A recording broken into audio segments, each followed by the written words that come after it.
Welcome to Hearing Step to Wellness. I'm Dr. J. I'm May. Your trusted guide to whole person health, one step And one bite at a at a time. time. All Today, right. we're honored to welcome a pioneer in functional medicine in podiatry, Dr. Robert Kornfeld. We're honored to welcome Dr. Kornfeld to our podcast. He has been at the forefront of integrating these systems biology and root cause medicine into foot and ankle care. We're excited to explore how functional medicine transforms podiatry and whole person healing. Right, exactly. I can't wait to have the conversation. I with Dr. Kornfeld again because this is kind of a conversation that I know that will resonate with a lot of people. Kind of wonder, where have you been in the past couple of decades? This is the first time finally I heard somebody say the true health. So let's get that started. So, Dr. Kornfeld, welcome. Thank you very much. Nice to be here. Thank you. So, let's start from talking about your background. Why you came to podiatry and how everything started. Mm-hmm. Well, my journey was circuitous, to say the least, but I started out wanting to be a professional rock star. And I was a musician from age 10. So I went to college as a music and theater major. And after my freshman year, I was in a band and we got invited to play this amazing gig out in California. And we went. They loved us. They invited us to stay, but it was going to interfere with me going back to college. And I decided, why go to college if this is going to be where I'm going? Needless to say, it didn't work out. And I went back home to New York and I decided I was going to go back to school and finish my degree in music. My father had other plans for me. And he said, well, if you want to go to college as a music and theater major, you better figure out how to pay for it because I'm not paying for that. He said, you need a solid future. Look what happened to you in California. You thought you had it made, it didn't work out. So in college, I, of course, started taking all the pre-med courses. And I was a runner in college and I ran long distance and I developed severe heel pain. I went to the school health clinic. They sent me out to an orthopedic surgeon who gave me about a 15-second exam and a cortisone shot, sent me home. I thought I was cured. I started running. About a week later, the pain was worse than when it started. And I went back to them and I complained. And they said, all right, well, we don't have any podiatrists we can refer you to. You have to go through the yellow pages, which back then was this big book of people you could find in different professions. So I called a local podiatrist. I went there. He actually examined me and he gave me a gait analysis and he spoke to me about the problem. He said, I think I'm going to send you for an MRI just to make sure it's nothing terrible. Back then, the MRIs weren't great. They weren't clear, but he said you had plantar fasciitis. And he put me through some PT, made me a pair of orthotics, and very quickly I was cured. And I said, oh, well, this is something I might want to do, but let me start visiting other doctors and see what it's like in other specialties. Out of all the doctors I went to, and I went to about 10 or 11 different offices, he was the happiest out of all of them. So I questioned him more about podiatry, and I said, what is it about podiatry that you like? He goes, I don't like podiatry. I love podiatry. He said, I have patients coming in, most of them are in pain. Many of them walk out feeling better, and I get the feedback right away. Doctor, thank you. I feel so much better. None of my patients are dying. So, of course, I went to podiatry school, graduated NYCPM in 1980, did my postgraduate program, and I went into private practice 1982. Very traditional, much more surgically oriented than anything else. And one of the things, and I know that you'll agree with me, Jay, there's no business training. I didn't know what I was doing. I was setting up a private practice with absolutely no idea what I was doing. And back then, there was no such thing as managed care. So you really had to market your practice and put it out to the community, which I did. And within 3 years, I was up to 40 patients a day and I was overwhelmed and I was hiring people and I didn't know how to be a boss. I didn't know what I was doing. Insurance was much easier then, but you still had to bill insurance companies and you had to go through that process. And I started feeling sick. Something was wrong. I didn't know what was wrong. I was fatigued. I felt anxious. I couldn't eat. I couldn't digest. I wasn't sleeping. I was getting rashes. I really felt awful. So I went to all the doctors I knew from my hospital. Everybody was giving me prescriptions, and I was just getting side effects, not feeling better. A friend of mine said, maybe you should go to a holistic doctor. Now, with no idea what holistic medicine was about and getting the brainwashing in my program against it, I said to him very honestly, do you want me to go to a quack? He said, well, maybe the quack can help you when no one else can. I went to a holistic internist. It turned my life around. He zeroed in on the problem. He knew what was going on. He found all the shortfalls in my diet. He changed my diet. He taught me stress management, sleep hygiene, all the things that I learned about over time that really turned my life around. And I said, I want to do this. There was no way to learn it in the realm of podiatric medicine and surgery. So I had to step outside the specialty and start getting training. Back then, there was no functional medicine organization. It was more alternative medicine, they called it, holistic medicine. I took course after course after course, and I tried to extrapolate what I could use for, podiatric pathology until I finally realized it didn't really matter. Underlying mechanisms are underlying mechanisms. Where the pathology presents just tells the patient what specialist to go to, doesn't really tell them anything other than something's wrong, the body's not healing. So little by little, I started to develop an approach to patients and protocols. And then all of a sudden comes information about this Dr. Jeffrey Bland, who was doing something called genomics and then nutrigenomics, how nutrition affects your genome. I was intrigued and I went to take his course. Didn't understand a word he was saying. The guy was at a level way above my head, as was everybody else in the room feeling the same. But we finally got him to kind of dumb it down for the doctors. And all of a sudden, everything fell into place. And I immediately fell in love with it. And of course, once it started to develop its wheels and became what we now know as functional medicine, that was it for me. I was fully in. And ever since then, it's now about 38 years, I'm in this holistic functional medicine paradigm, treating my patients. My practice did evolve into a chronic pain practice because those were the patients coming to see me because all else had failed them and they wanted something different. So that's kind of my path.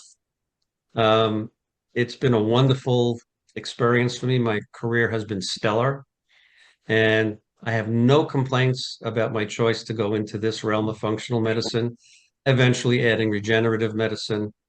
And it's just done amazingly well for my patients and it turned my life around because when I finally got my wheels, then of course managed care comes along. And I thought I should sign on to these plans, which I did. 8 years went by and I started to feel the symptoms of burnout again. And I said, that's it. I'm out. I can't do this. That's when I finally felt free to do what I needed to do to treat my patients the way I wanted to and to have a conversation with them that stayed in the room. It didn't have to get evaluated by an insurance company or a middleman of any type. So, it's just an amazing feeling to be able to do what you need to do and feel comfortable with it and know that you're helping people so much more profoundly than I did before. No question. And I think the holistic model has finally found its legs in society. Patients are demanding it more than doctors are delivering it. And I would like to be part of that change in the realm of training docs and getting them on board with what this is all about, because we all need to know this. Whether you're in an insurance plan dependent practice, whether you're working for a hospital organization or private equity, it doesn't matter. Medicine is medicine. Root cause is what we have to be looking at.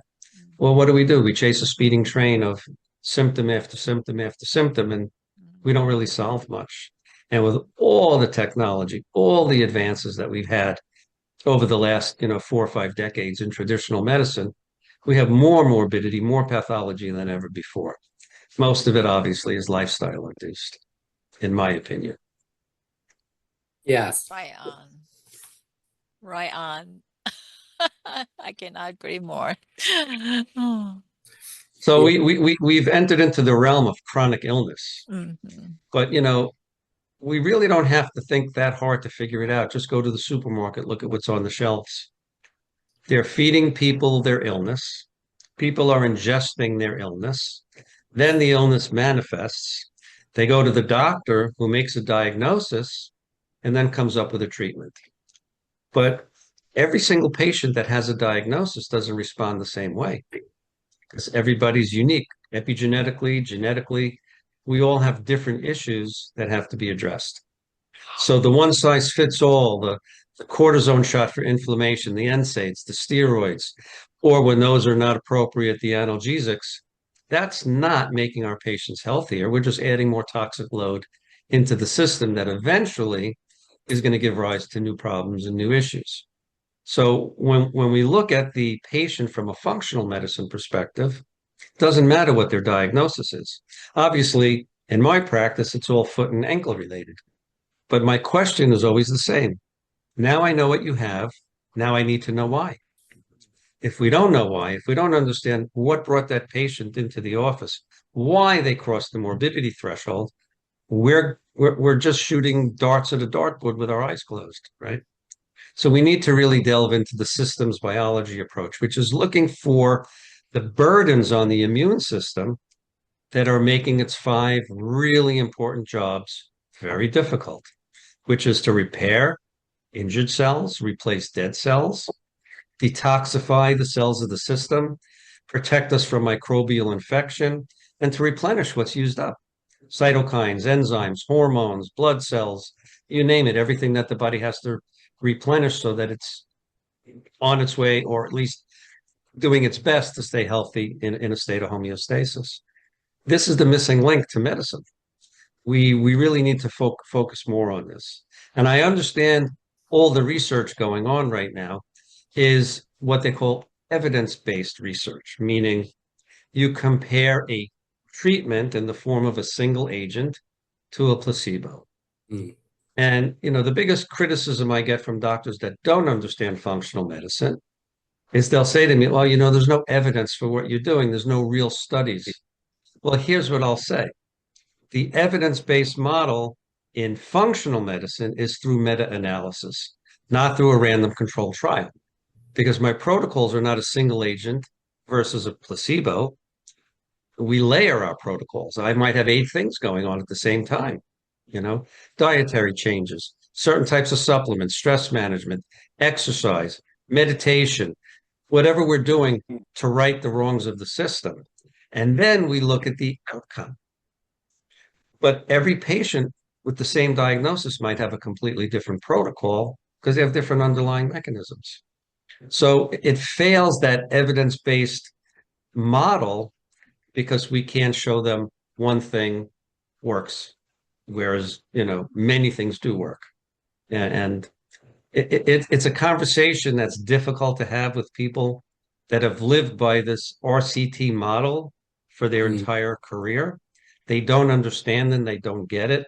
And I'm sorry that they don't. I wish that I could have 5 minutes in the room with every podiatrist in the country, at least, and just explain this one little piece of what we're doing. But, in meta-analysis, we see if I do 10 patients with the same diagnosis and I have 10 different protocols, but the outcome for all of them is they healed and they felt more vital and healthy.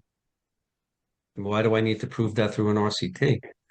I have the evidence, right? So that's pretty much how I run my practice. Good. So, yeah, sounds very interesting. So when you talk about evidence-based, I usually like to tell my patients or my audience that no, I did my fellowship at Mayo Clinic, physical medicine rehab in dermatology and orthopedics. They're all #1 programs in the country. But even at that time, it was so hard for me to publish my manuscript. But look at now, 20-some years later, how many journals we have. Even I'm not a full-time researcher now.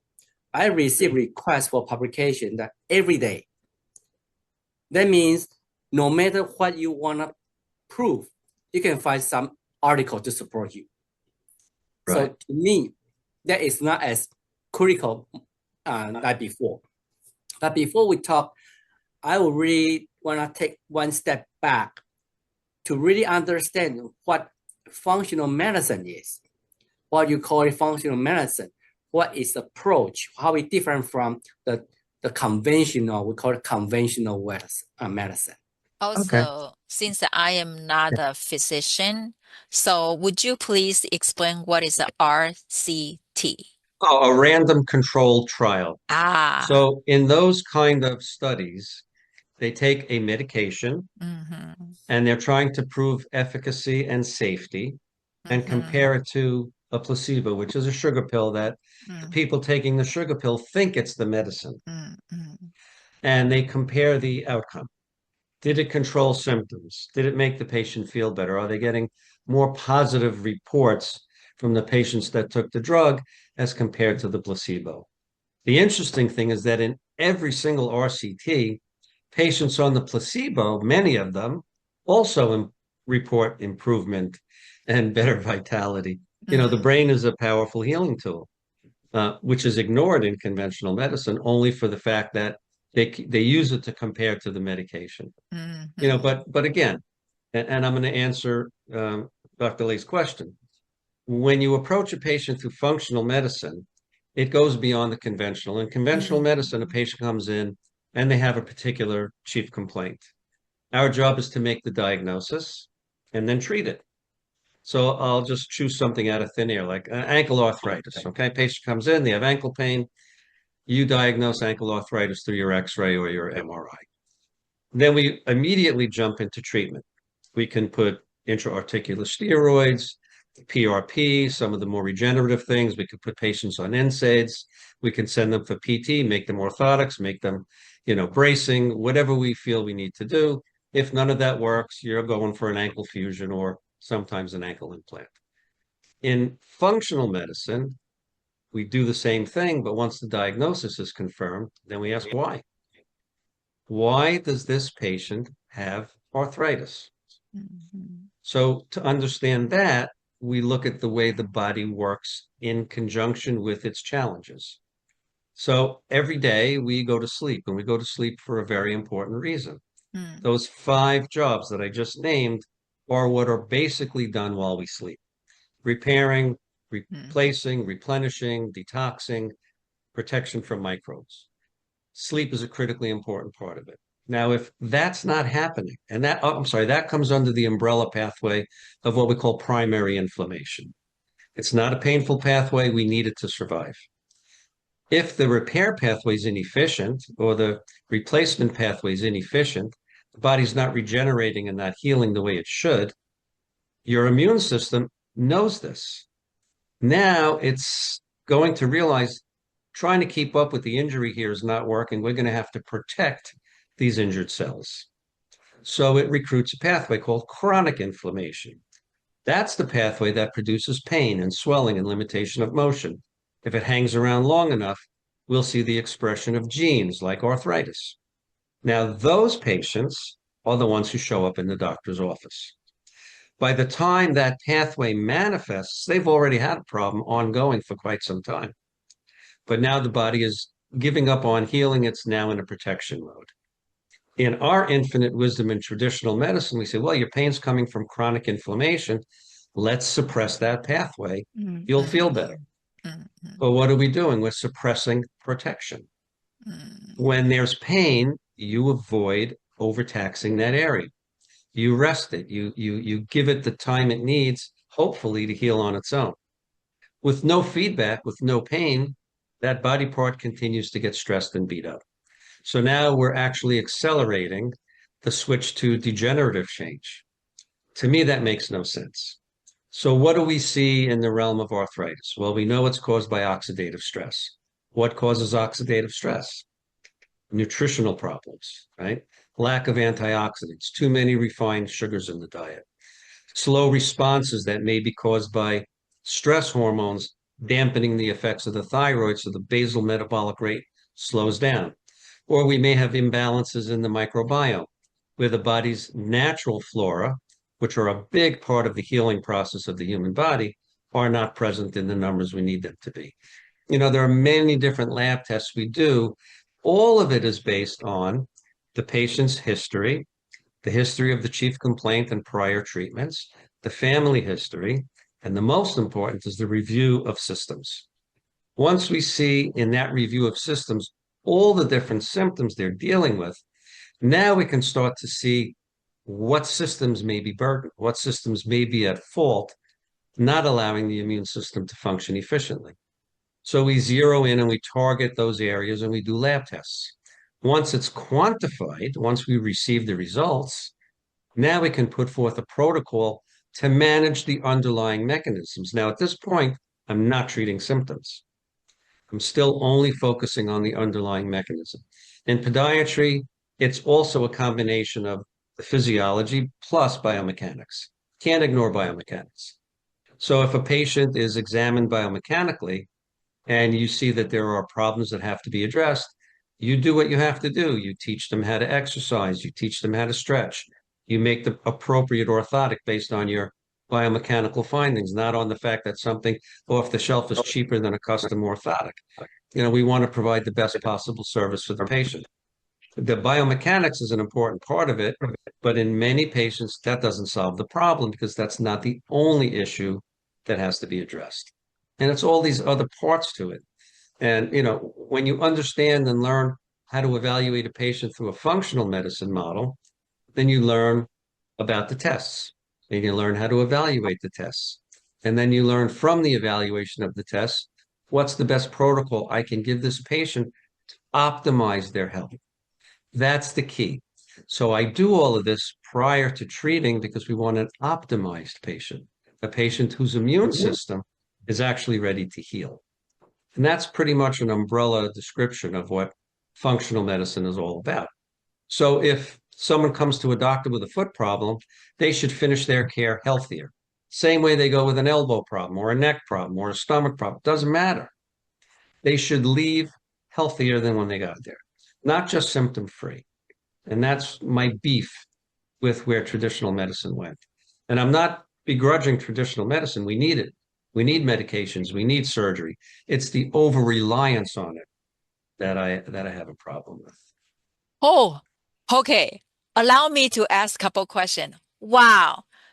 I think I get it with the whole picture, but I would like to have some questions kind of based on what you have explained, and then maybe deep dive a little bit or expand that for our lay audience like me. Okay. So you bring on one thing is oxidative stress, antioxidant. We heard about antioxidant very often, but this is, part of the deal that caused the body inflammation. Can you help us understand oxidative stress and how does it come from? Sure. Yeah. So every chemical reaction in the body has a byproduct that the body needs to remove. Just like when you drive a car, there's an exhaust pipe to let all of the byproducts out after the combustion of the gas.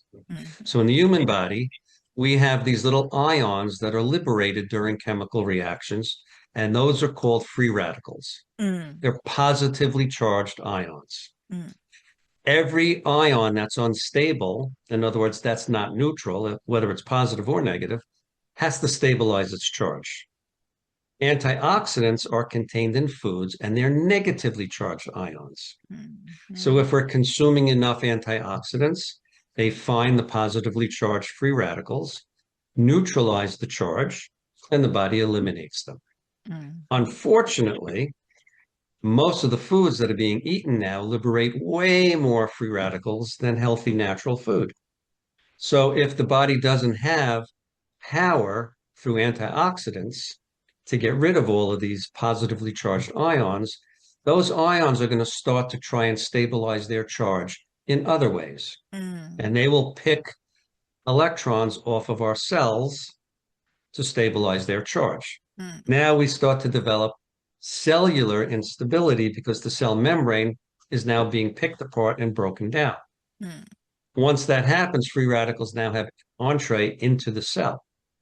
and they can start doing damage to the nucleus and create changes in mitochondrial function. Little by little, we have inefficient cells that can't do the job that they're supposed to do. And when that happens, whenever there's inefficiency in the way the body has to work, now the body goes into protective states. That's what disease is. Disease is a way the body's trying to manage what's going on because it knows if it doesn't, we're not going to survive. So that's when the patient shows up with these chronic things. I've had this, I've had that, this won't go away, that won't go away. Now, if we look at the standard American diet, abbreviated SAD, right? Yeah. We see patients are consuming enormous amounts of refined carbohydrates, chemical preservatives and flavors, all different kinds of things that do not appear in nature. When they enter the GI tract, it creates an enormous stress on the immune system because 3/4 of the immune system resides in the gut. And all of these poisons we put in change things. For example, we spoke a little bit before about the healthy bacteria that live in the gut. If you consume simple sugar, which is a single monosaccharide, a single molecule of sugar, that's a pre-digested sugar. Once it enters the bloodstream, all the pathogens are going to have a party and live high on the hog. They have all of this pre-digested sugar to survive on. Little by little, they begin to outnumber the healthy bacteria because healthy bacteria don't live on simple sugar. So there's a tug of war in the gut where pathogens can begin to outnumber the healthy bacteria that keep us well and alive and help us digest our food. And they also help to generate all of the different substrates of eicosanoid synthesis, which is different fatty acids that we eat from our diet that help the body with efficient primary inflammatory pathways. So there's a lot we miss when we eat bad food. There's a lot we miss when we wash down our evening meal with 2 or 3 glasses of wine. You know, we've really lost the forest for the trees. We're in a world of, oh, wow, that tastes good. And we live to eat. But in the real world, food is there to help us survive. So we should eat to live, not live to eat, right? Food is the medicine. Yeah. In most cases, it is. Food and water. It's basic medicine, right? And, you know, in the industrialized age, foods are engineered now. You know, something could say chicken, but it's not really chicken. Something could say beef, but there's no beef in it. You know, if you look at the label on a food, like yesterday, I was looking at my salad dressing because I buy all natural organic things. And on the bottle, it said made with real avocado. And I thought, oh my God, what is everybody else eating that it says avocado dressing if it's not real avocado? If we have to delineate that the food in your salad dressing is real or, you know, whatever you're eating is natural, that's a crime against humanity, right? Yeah. We shouldn't have to deal with that. So allow me to ask one more question, Dr. J. Here, I captured something that's so important because you mentioned when it started the whole inflammation and pain, the body reaction, that cycle, when it comes to the stage that we feel pain and we start go to the physician's office being treated, and based on the traditional practitioner or medicine, they would just try to suppress the pain. And so what you say is when your body feeling the pain, it's a way to give you a warning that something's wrong. But if you are treated just a symptom to suppress the pain, you can prolong the symptom further, or even just the underlying issue that didn't get resolved but can get worse. Am I correct? Yes, the best metaphor I can give for that is there's an out of control fire and they're only pouring water on the smoke. Yeah. You have to put out the fire. Thank you. Thank you. All right. So we want the audience who listen to this episode be mindful thinking about when you go to the doctor, are you being helped to treat the root cause or just being poured water, right, to mask that? All right. Thank you. I know that we have a lot more good questions to ask. And Dr. Cornfield, I just feel like I'm sitting in a classroom that take the pre-med class right now. Well, it's more than pre-med. It's a graduate level, it's postgraduate level. I know, very detailed. All right. Okay. So, Dr. Kornfeld, you mentioned about ankle arthritis. What other foot and ankle problems are suitable to be treated with this functional medicine approach? All problems. All. The only thing you can't, I mean, functional medicine is not going to fix a chronic ingrown toenail or a bunion deformity. You know, those kind of things, we need traditional medicine.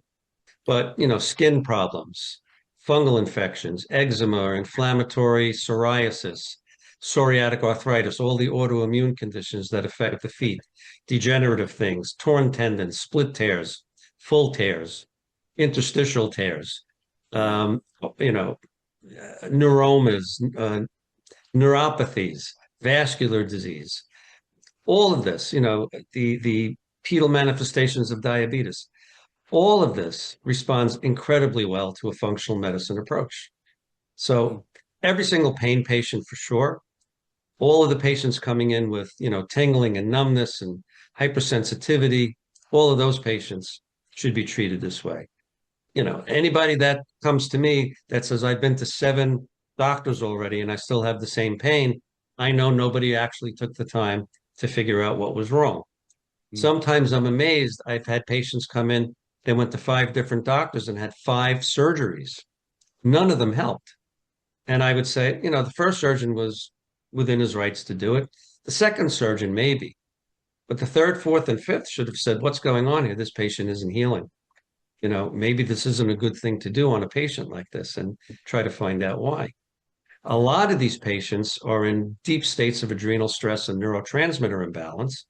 They run extremely high levels of epinephrine. They have microvascular spasm, and the doctor's operating on connective tissue, which is fed by microscopic blood vessels. So if there's no blood, there's no healing.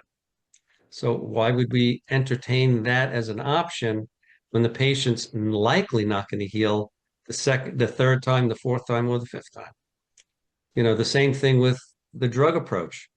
How many different prescriptions can we put this patient on, hoping that they're going to feel better and give us positive feedback? But it's not about what the doctor hears about what his treatment is. It's how the patient feels. And if we can get them back their lives, if we can create a more vital life where they have more energy and they can actually live the life that they want to live, that's what I call successful medicine. That's patient oriented. You know, I don't really care in the beginning stages of treatment when my patients keep complaining to me that they still have pain because I haven't treated their symptoms yet. But they understand why I take this approach. So I don't jump right into the symptom treatment. I explain to them first. We're going to look at the reasons why. We're going to manage them. We're going to get your immune system ready to heal. And then we're going to come with the treatments that will heal.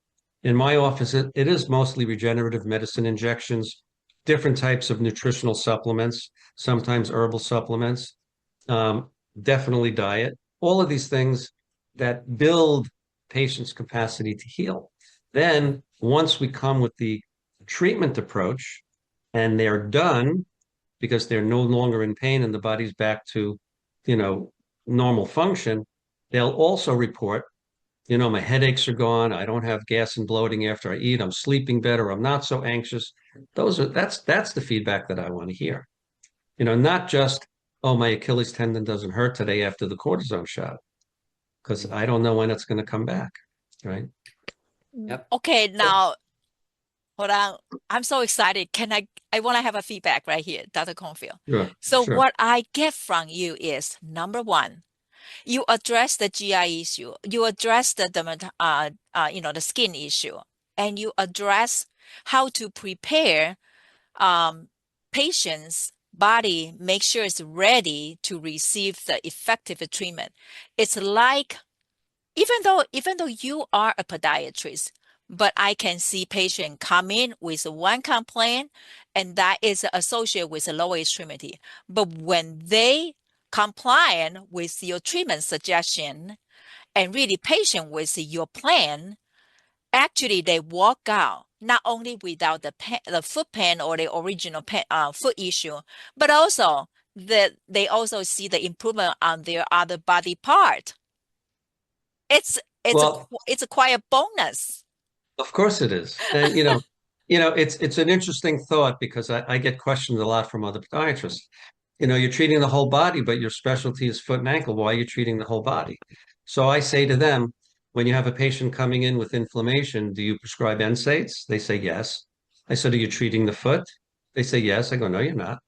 NSAID doesn't only go in the foot. You're treating the immune system. So rather than suppress the immune system with NSAIDs or steroids, I find out why the immune system is inefficient and I support it. It's the same thing that they're doing, but a 180-degree turn away from symptom care to what we call salutogenesis, which is creating optimal health. There's nothing out of the scope of a podiatrist as long as they're doing functional medicine with regard to a foot or an ankle problem. And if we're doing that, we have to consider everything. Otherwise, what I could say to my patients, you know what, leave your feet here on Friday, come back on Monday, they'll be repaired. Yeah. I also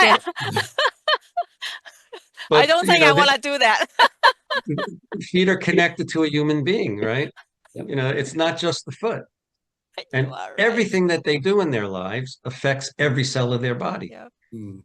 When there are issues affecting the body, the foot takes a big brunt of it because it's a highly metabolically active body part. And if there's a shortfall in nutrition, a shortfall in circulation, and inability to clear toxins in a normal way, we have chronic pain patients. And there's so many chronic foot and ankle pain patients. It's mind-boggling. It's mind-boggling. I have patients come to me with a bag of 25 pairs of orthotics. Well, what kind of exam did you have? What do you mean? He took an X-ray. No, did you have a biomechanical exam? Did he look at your foot and leg? Did he take measurements? Did he watch you walk and see how your gait style is? No. Well, I could pull things off the shelf too and throw it at a patient. Biomechanics requires tension to reality, not just here's something that might help. Here's a pill that might help. We don't want the mites. We want the highest possibility, the highest likelihood, the greatest probability of making sure our patients, when they heal, don't come back in 6 months with the same or similar problem. We got to put out the fire of morbidity in our society. We need to spend a lot less on medical care. We need to spend a lot more on prevention, a lot more on health. We can do that, but we need to change the paradigm. Can you explain biomechanic very quick, like explain to a 10-year-old boy? Explain what biomechanics is? Biomechanic, yes. Like Okay, so yeah.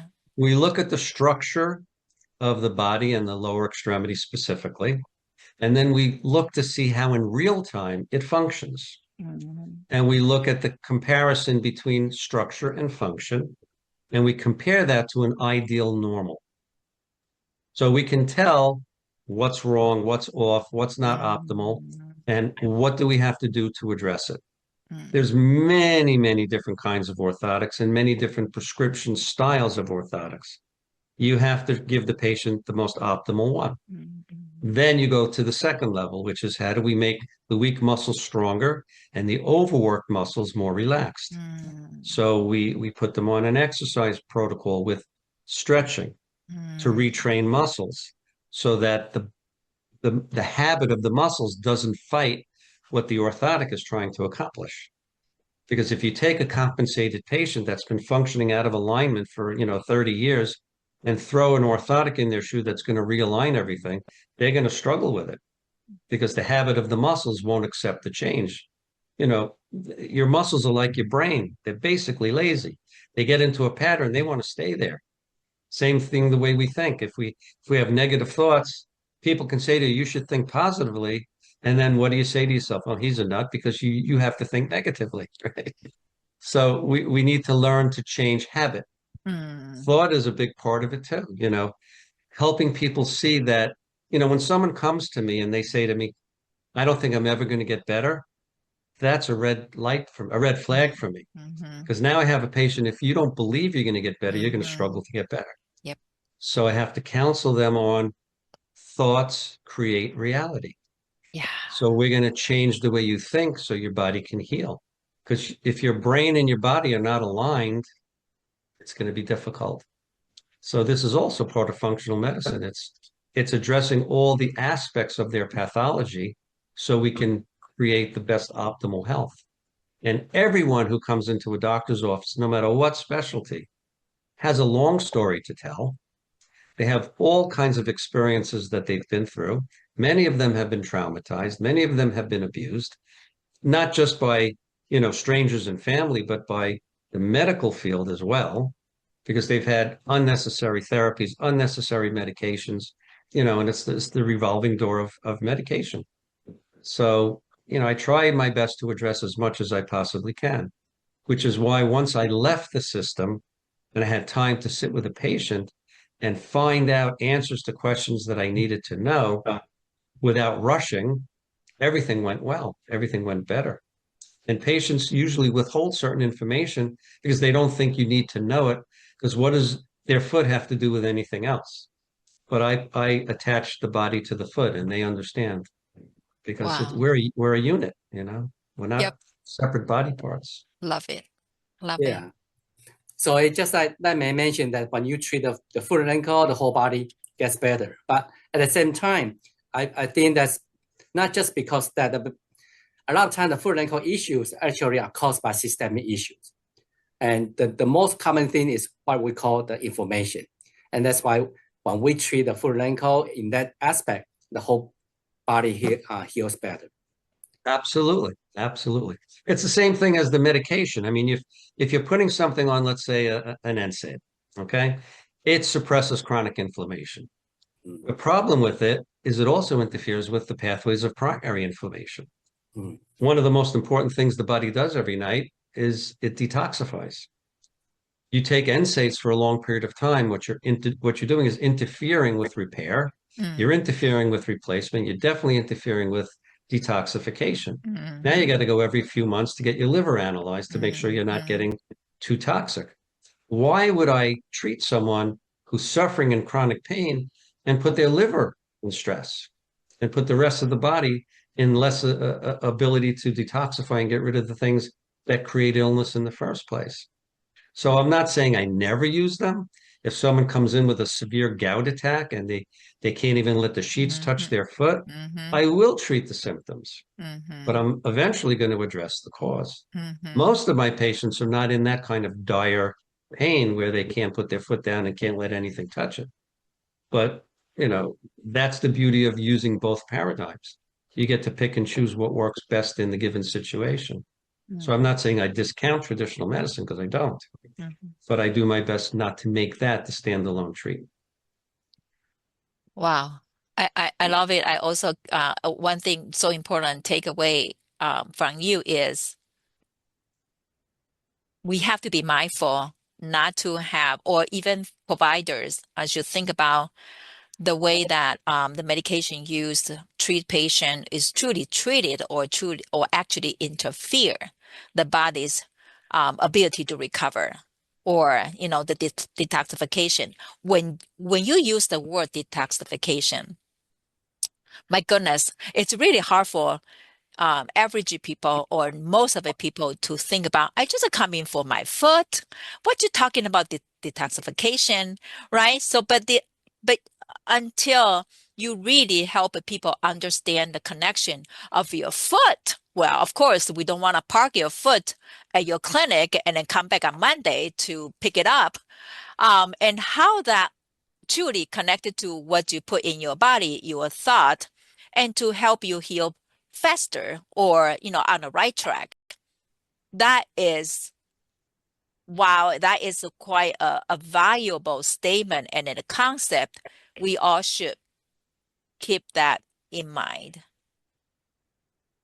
Every cell of the human body must detoxify or it dies.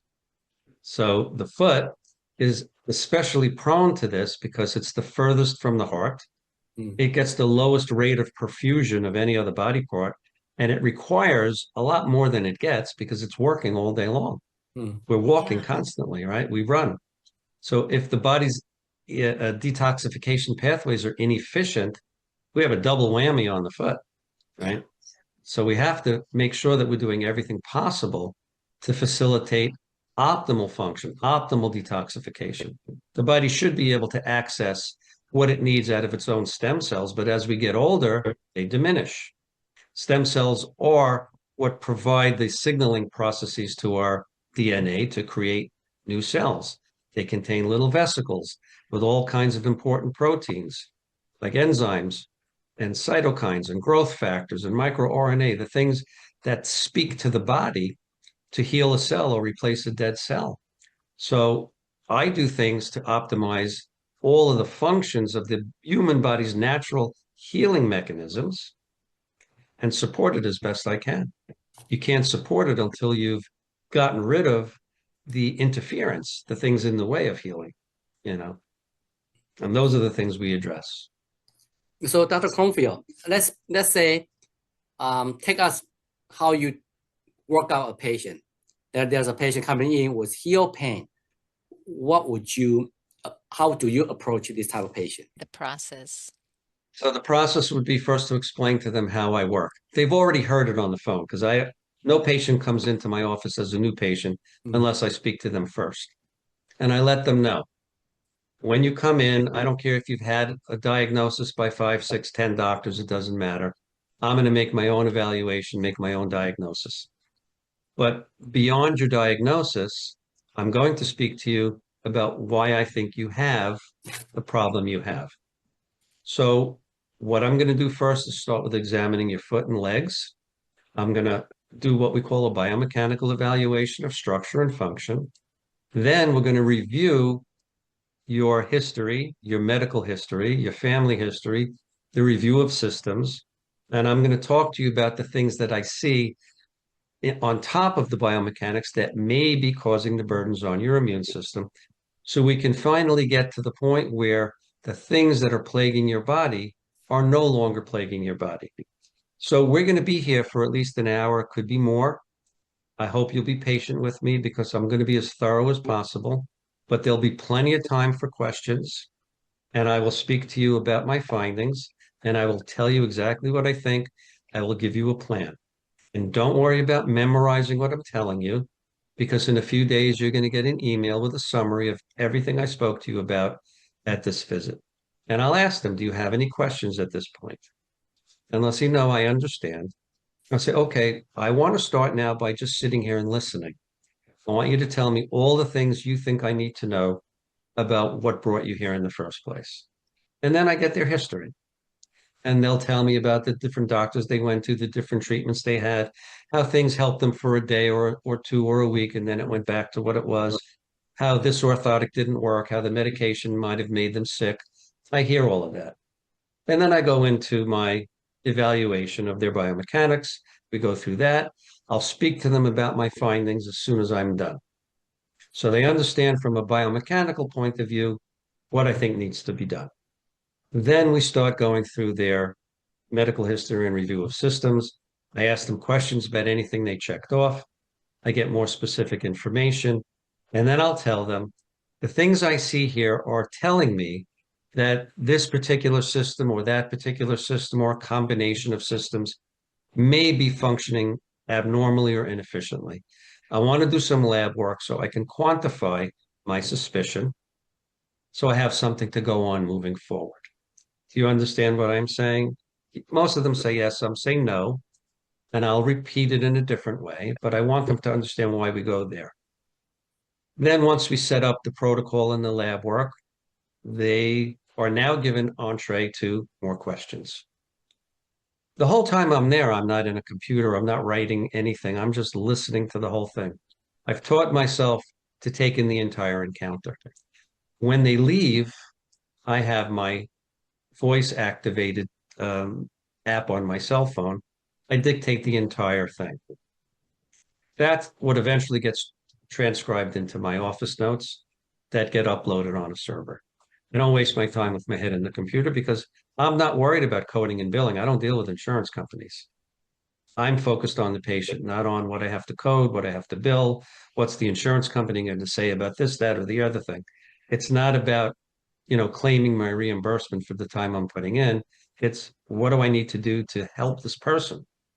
I know what I'm getting paid because I already told them what it costs before they come in. So, money's off the table. I'm not focused on that. And, the beauty of this kind of a treatment model is that it's all about you and the patient. It's that bond that gets created when you have the time and you can listen and it builds trust and the patient becomes way more compliant when they feel comfortable and they understand what's going on. Most of my patients have no idea what was going on in the other offices, except, oh, I got a shot. Why'd you get a shot? I'm not really sure. He didn't tell me. He just said, I'm going to give you a shot. People need to know. They have a right to know. It's their bodies. So we need to do a better job of explaining what's happening. When they leave the office, they might be overwhelmed, and many of them are because they never heard anything like this before. That's why I always follow up with a written summary. And from that email, they're invited to ask more questions. And many of them do, most of them don't. They really get it, they understand. So that's pretty much the flow of an initial evaluation. Yeah, and that's the same reason how much time you put in there, and that's the same reason our functional medicine doesn't accept insurance. Because just like you say, you sign a contract with the insurance company, they detect how much money they're going to pay you. For the time you put on there, what you receive from insurance, not even to pay for your own time, not to mention the rest. Right. I would go out of business very quickly if I worked in this model and tried to accept insurance. And I would only have problems with what they cover. Most of what I do, they won't even cover. So, it's a battle either way. I don't have any battles. I don't fight with insurance companies ever because they're not in the room and they're never going to be part of the relationship. So we don't have that in our office. It's just me and the patient and the relationship I build with them so I can help them. Yeah, since we're running out of time. So what advice would you give to clinicians who are thinking about going to this functional medicine? Well, in terms of the podiatric colleagues, I have an institute that I founded 3 years ago called the Institute for Functional Podiatric Medicine. It's a institute where I created an 8-module, 29-video course that teaches functional medicine, regenerative medicine, and it has a whole module on how to create a successful direct pay practice. The reason it's geared toward podiatrists is because I've been dealing with podiatric pathology for 43 years. I know it well. All the case histories in the course are geared that way, all toward the podiatric pathology that we all see on a daily basis. There's other organizations that can teach, the Institute for Functional Medicine. But in my course, it's a hand-holding course. So while you take the course and you do it at your own pace, because it's online, you access it whenever you want, you're entitled to unlimited email questions the entire time you're taking the course. I'll answer one question a day, 20 questions a day, it doesn't matter. I invite questions because I'm a wealth of knowledge. I know it. I've been doing this for a really long time. And people who complete my course, I want them to be well-trained and I want them to understand everything. There's always going to be questions that come up. And, I encourage the questions to come forward so that we make sure that there's absolutely nothing that they're confused about. Beyond that, I work on every course participation with 2 case histories to help them hone their functional medicine skills. And that's personally done with me. Then they get at the end a free coaching session where it's just the 2 of us. They're in their private realm. They can ask anything. They don't have to feel embarrassed or ashamed. It's not in front of other people. And then from there, they can move out into, more training if they desire. They can even mentor with me after the course is done. there's a lot of options, but it is the only course that comes with this kind of a personalized attention. And my institute is basically me. I mean, I have virtual assistants that do a lot of the work for me, but all of the contact comes directly to me. So there's no middlemen here. Everybody deals directly with me, and that's what's important to me. Good. So how about advice to patients, regardless what type of doctors they're going to? What question should I ask the doctors? I would tell every patient, when you develop symptoms, you have to understand that something's been going on for a longer time than you think. Mm. And you should look for those doctors who address those underlying mechanisms in functional medicine, in lifestyle medicine. There's so many doctors out there that understand and can connect what you're presenting with to the underlying mechanisms that brought you in the first place. Those are the doctors that are going to make profound differences in your life. And yes, most of them don't take insurance, but look at it this way. You're paying premiums. Those premiums give you only the right to pay thousands in a deductible, in copays, in non-covered services, in rejected services. So, insurance is not cheap, but a lot of that money is wasted. Either you're not going to the doctor and the insurance company keeps you premiums, or you're going to the doctor, but nothing seems to get covered. So you're putting out all of this money, but you're getting nothing out of it. It's a better investment to go to a doctor who gets to the root cause, who can help you in more profound ways. There's value in that, and that's a good investment in your future health. And every patient should understand that. Good. May you have any questions before we recap? Well, I have a question. Are you coming back next time that we can have the round 2? I think we have a lot of questions, and I would be very happy to. Oh, good. Whew. It's a lot, but I think this concept that can be overwhelmed to a lot of people and say, I never heard anything about it. And so we want to learn more from you. Okay. So I think we should. So basically what we talk about today is want to make sure the patients, the general public know that whenever you have issue, you need to have the root cause thinking, not just the symptoms. And you want to reduce your inflammation. You want to make sure you optimize your metabolism, and you want to have consistency in your good lifestyle choices. Right. And people should understand whatever contribution they're making to their suffering is something they don't have to do once they understand what they should do. Yes. Yeah. Great. Okay. Yeah. Thank you, Dr. Kornfeld. It's a nice pleasure talking to you today. Same here. Thank you for having me on. I appreciate it. Thank you. Well, thank you for joining us. Thank you for joining us on Healing Step to Wellness. I'm Dr. J. I'm May. Guiding you toward whole person health, one step and one bite at a time. We'll see you next time. Thank you so much. Yeah.